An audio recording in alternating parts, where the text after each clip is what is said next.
going on, guys? Welcome back to the channel. I know it's been a little while since I posted. I'm gonna try to get back at it. Things have been a little bit chaotic. I've been working on some junior reaction stuff for my son. I'll probably put out another video, but been working on that, trying to get the motor put together for the LUV, you know, and some stuff like that. So it's been kind of busy trying to get the trailer ready. I got a generator I had to put together and build a bunch of stuff for, and those are all great things I should have put in the channel, and I've just been so busy I haven't really got a chance. But I'm gonna go ahead and bring you back into the LUV, show you kind of what's going on with that. Okay, so the first thing I'm gonna talk about is the fuel cell. So you guys remember in the back of the truck, I've got you know most everything mocked up. I was showing you guys some of the panels and how they're being built. I was showing you guys the fuel cell, and I had a couple buddies message me and say, yo, check out where the fuel cell is and look at it. And I was like, oh yeah, I had it in backwards. So I did move the fuel cell where the pickup and return lines are to the rear of the tank. I had it flipped around where they were to the front, and that obviously isn't gonna work. So we've kind of repositioned that a little bit. We'll slide it back a little bit until we get a little bit of space in between the frame and the 90s, but enough to be able to work and still kind of have some space there. So the fuel cell is kind of going to be rearranged a little bit. So I got to shorten this panel here, and I still got to figure out how to cut these. I've got the material for them, but the problem is trying to follow that contour. As you can see, it's got some shape to it. The LUVs have kind of this unique contour to the body where they fold out. So I got to be able to come around and follow this contour at the same time. It's pretty tough. We're gonna use some cardboard to figure that out, but we'll get it figured out. So this is what we got inside the cage. So the first thing that I had to do was I had to come in, and because I cut the floor out, the guy that had it before me sectioned the floor and had like a bunch of Bondo and like where the floor met the firewall. It was just jank. So I went ahead and cut it all out. So the first thing I did is I'm gonna reinforce this frame. So I'm gonna weld these two slugs on. Those slugs, they're 1/4 inch thick, 2x4 square tubing. And then I'll obviously come in and I'll cap this and build a piece that comes down and weld it all solid. I'll do the same on the bottom just to kind of reinforce that. So that's those two. And then the main hoop comes up and follows really close to the cab. And then I went ahead and laid in this back crossbar.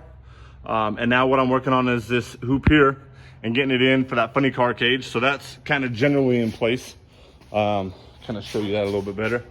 So that's kind of what that'll look like. I've got it dang near centered to the cab, which is what I was looking for. I want it to be in that general center location because I want to be able to have enough room where I can put a seat in with helmet bolsters or whatever they're called that come out to be able to support my helmet in the seat, not just from the cage. So we're working on some of that, and I think that'll be enough room. And I just put this bar in here. So this is my front windshield bar. I'm not 100% happy with how far over this is, but I kind of went that because I feel like it's gonna be stronger if I angle it back this way and I don't get that fish mouth perfect, that notch on the tube. I'm not gonna get the strength that I want out of it. So I went ahead and sacrificed the look of it, having it come over just a little bit so that I can get a good solid weld here and make sure everything's really, really tight and really, really good. And then where it comes down, I've run another bar. So this is a 2x3 by 1/4 inch thick square tubing. And so it came over, and then this is where that main bar is gonna kind of go into. So that's where we're at for now. I gotta come in and clean all this up over here, make sure that it's all nice and neat. And then I'll do the same thing on that side. Then I'll be able to get that bar there is gonna be my dash bar, and that's what I'm gonna build the dash off of. And everything will kind of get from there. And once I get the dash bar in place and kind of get it where I want, which it'll be, generally in this general area here, that'll give me the dash there. Then I can start figuring out where I'm gonna put my firewall and come down with that. So the plan for that is to come in with a rear engine plate and figuring out kind of where that's gonna be. I'm probably gonna try to order a steel 1/4 inch thick engine plate, and I'll get that kind of mounted based off the mock-up engine. And then I'm gonna build some tubing that goes to that or just behind that and follows the shape of it. And that'll end up creating my firewall, and then I can build the transmission tunnel from that. So I've got a lot to kind of get in there and get figured out, but generally speaking, that's kind of where I'm at. So let's get going and I'll show you some of the progress. All right, guys, so here's my next problem. I need to get the bar that goes from the down bar that comes forward and comes to the front of the frame. The problem is that the steering sits like this. So I don't have anywhere to mount the roll bar to the frame. Like you can't put it anywhere. I can't put it here because the steering shaft, obviously, and you know, everything's in the way. So what I've done is I've cleared off an area here and I have cut this. So it's some 1/4 inch thick wall, 3x2 tubing, and I'm gonna come in and put this right here. And what that's gonna do is it's gonna allow the steering to go over the top of this, but it's gonna extend my frame out just enough for me to put a pipe on it, or that roll bar coming forward. So that's kind of my solution for the Chevy LUV on how to bypass that. So that's kind of what's going on the side of the frame rail there. I've cleaned that up. It does leave enough room for the sway bar. No issues there. So everything should be good. And then I'll make that side match as well. That side just has the other part of the steering there. Nothing crazy on that side, but I still don't want it to be different. I want it to match. So that's kind of what we're doing next. So I'll let you guys go ahead and check that out. All right, guys. This video has turned into basically a this is what I did video instead of showing you anything, just because, you know, I got to hold the bar and get the measurements and, you know, make sure everything's parallel and flat, and I've got one hand, and, you know, it's just kind of chaotic. So anyways, so where I left off was doing those outriggers on the side of the frame. Well, I've got those in. They're final welded in. Everything's good, looking pretty solid there. And so what I did is I took that bar and I welded it from the main upright on the front of the cage all the way across and down. And then I tack welded it to that frame support. So from the outside, it's, you know, something like that. I'm going to cap this pipe and make it look nice and, you know, just kind of get everything done. So it kind of looks well. But here's what we end up with is that bar is going to go almost directly over a coilover. So if I wanted to go a taller coilover or build brackets down and take it off of that front support, I can do that. It also gives me enough room where I can bring a bar in from maybe here down to the frame, and that's where I can tie my engine plate into. I'm not sure exactly where that's gonna go. I'm still trying to figure out where the mid plate's gonna go. The mid plate is kind of chaotic right now, just because originally it was designed, or this part was notched so that that front mid plate would go straight down. As you can see, it's directly underneath the back half instead of the front half where the firewall used to be. You can see the firewall used to be tied into that and it goes straight up. So the firewall used to be generally right about, well, you can see it right here. So the firewall is here. I'd like to push it back. What I'm running into is when we come inside the cage, it doesn't give me a whole lot of leg room there. I'm a pretty tall guy. I'm 6'4", 260 pounds. I'm a big guy, which is funny because it's a little bitty truck, but you know, trying to figure those things out. So there's some options where maybe I run the radiator in the bed, or I find, you know, some convenient ways to figure things out. I'm not entirely sure what I'm gonna do there. Right now that mid plate is just kind of sitting there, just because I got to figure out, you know, some measurements.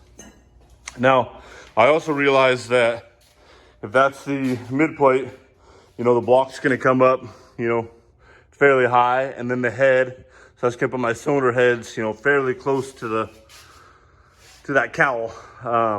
So I do have the motor. It's on a stand over there. Excuse my shop, it's pretty messy. I do have the motor, so I'm gonna get the motor mocked up with the mid plate and the front plate and get them in the truck and kind of see where they're at.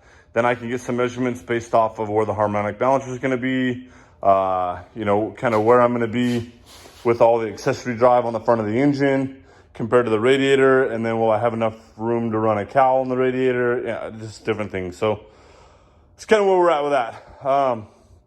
So I got held up there and couldn't really do a whole lot there without, you know, getting the motor mounted and stuff like that. So I went ahead and jumped back into the rear. And I made a couple changes to the rear. So in the rear, I've got all my supports and pieces there. That piece is gonna work out well. Well, where that black line is, and then underneath that edge of the fender right there, or not the fender, but the bedside, and then down, I'm building a square rounded off wheel hub. So fender well, whatever you want to call it. So this is what it's basically looking like. So if you were to lay this down, that's basically what it's going to look like. This side here goes against the bed, and it's pretty flush fit, fits pretty well. what I'm currently working on is getting this edge rolled over. So let me see, what's the best angle? Right here, you can see that I left a little lip up. Well, that lip has to be folded over, same as this. And it's pretty creative. So I got a press brake that will do this edge here. And so that was all done on press brake. It's nothing fancy, it's just a little bitty one. But little Harbor Freight special or Northern Tool special, whatever you want to call it. It gets the job done. It's not too bad. It works fairly well. For what I'm doing, it's working. So we are kind of adapting that, and it did the flat part fine, but I can't do the sides because of this piece that holds the fender down, and then just the shape of it and stuff. So I'm gonna show you guys kind of what my solution has been in order to get that piece done, and then we'll go from there. All right, guys, so this is what I've done. I've taken this flat part, the flat bar, off of the tubing bender. Off of the press brake. And what I've done is I've just kind of lined this up and got it reasonably in place. And I'm gonna clamp that down. So it's gonna look similar to this. Give me a second. We'll get this all clamped down. It's always fun when you're in a shop and you're trying to get stuff done. You know, when you've got trying to record, you're trying to work on your own. You know, just trying to get things done one-handed, basically, because you got to hold stuff. So it's been a challenge, but we're getting it done. So we'll line that one up to where we want it. Tighten it down. We'll get the other one on here.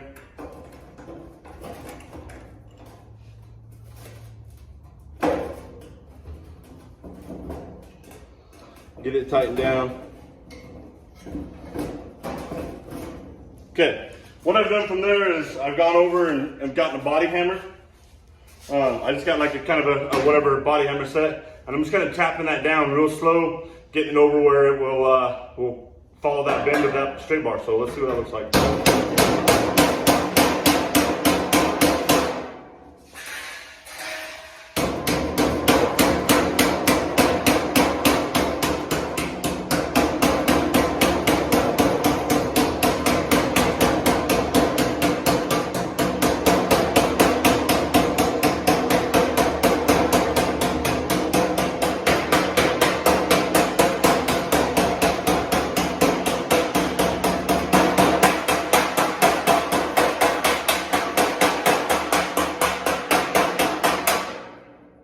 Okay, so other than it making a crap ton of noise, that's kind of your piss off your neighbor method. It does actually work pretty well. So the only problem with doing it that way is it's not perfectly flat. So what I've done to kind of remedy that is I've just taken a hammer and a dolly from that same set, and I've just kind of held this on the bottom and flattened it out.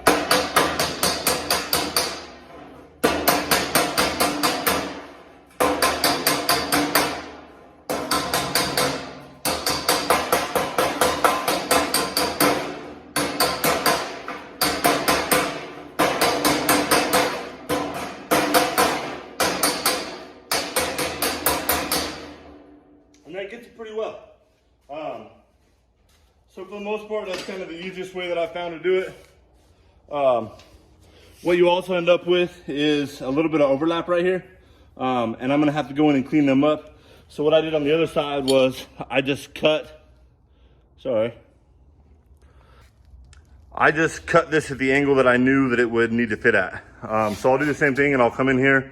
Once I know that this angle is correct based off of it in the truck, I'll cut that in a straight line, and then I'll be able to tack that together, and that'll kind of hold my basic shape. So not too bad. It's worked out pretty well.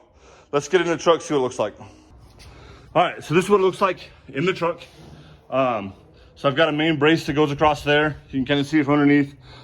It's going to be rib nutted to that. And then this side over here, there's another brace that's underneath that one that goes across, and it'll be rib nutted to that. So all I've got to do now is build a flat panel that goes across there. But you can see it's got a pretty good amount of room. I expect the tire to grow a little bit, but I think that that's still going to clear. On the top side, I've got a little bit of bacon kind of bends because of how I bead rolled those. But I wanted to bead roll those, A, for cosmetic, but B, for strength, to keep it flat. I knew I'd get a little bit of strength from this flat bar here when I bent it, but I just wanted a little bit of extra strength on there in case somebody put something on it or something like that. But generally speaking, that's what it's gonna look like. All right, guys, well, that's gonna wrap it up. I spent a full day in the garage. You guys have seen kind of what I've been doing. Finalization on the roll cage and finalization on the bed and getting the, fenders put together and the wheel wells. Getting all that stuff knocked out. I trimmed up some of the pieces and just kind of made sure everything was fitting together the way that it should. During the next video, I'll kind of wrap things up and show you guys what that looks like. I'll spend a little bit more time showing you guys how I build stuff instead of just, going from clip to clip and showing you guys what I've done already. Let you guys kind of see some of the stuff that I've been working on and how I'm doing it. I think the next video is going to be finishing up some of the cage. I believe, and then we're gonna be getting some of the floor put together, some of the firewall put together, and kind of getting ready to prep for some of that stuff. So look forward to seeing you guys then, and I'll see you guys later.